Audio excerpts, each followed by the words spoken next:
Donald Trump একজন Russian গুপ্তচর। এই কথাটি বলেছেন আলনুর মুসায়েভ, যিনি কাজাকিস্তান দেশটির একজন নাগরিক। তবে তার আরও একটি পরিচয় আছে। উনি হলেন কেজিবির একজন প্রাক্তন কর্মী।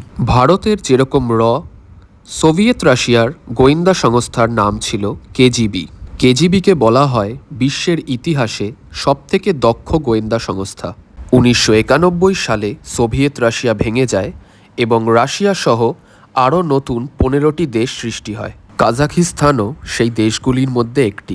সোভিয়েত রাশিয়ার অধীনে থাকার সময় আলনুর মুসায়েভ ছিলেন কেজিবির একজন অ্যাক্টিভ সদস্য। তার কথা অনুযায়ী 1980-র দশকে ডোনাল্ড ট্রাম্পের ব্যবসা যখন বসে যায়, সেই সময়ে তাকে আর্থিক সাহায্য করে ইউএসএসআর বা সোভিয়েত রাশিয়া।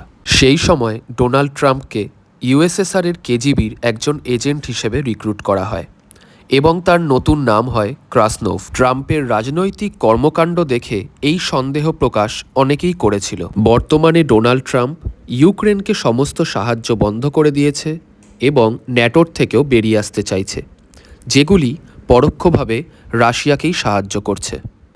আলনুর মুসায়েভ আরও বলেছেন, ডোনাল্ড ট্রাম্পকে রিক্রুট করার যে ফাইল, সেটি সরাসরি এখন পুতিনের অফিসে রাখা রয়েছে। ওনার কথাগুলো যদি সত্যি হয় তবে বিশ্বের ইতিহাস বদলাতে চলেছে। এতদিন আমেরিকা সহ অন্যান্য পশ্চিমের দেশগুলি চাইত ইউক্রেন দেশটিকে ন্যাটোর সদস্য করে রাশিয়াকে চাপে রাখতে, কিন্তু বর্তমানে দেখা যাচ্ছে ট্রাম্পের কর্মকাণ্ডের ফলে কানাডা, যেটি ইউএসের প্রতিবেশী দেশ, তারাই পরমাণু অস্ত্র চাইছে।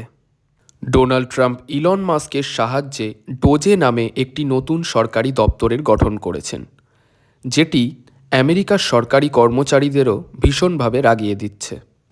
তবে ডোনাল্ড ট্রাম্প আসায় ভারতের কি কোনো সুবিধা হবে? এই ঘটনায় আপনার কি মতামত কমেন্টে অবশ্যই জানান।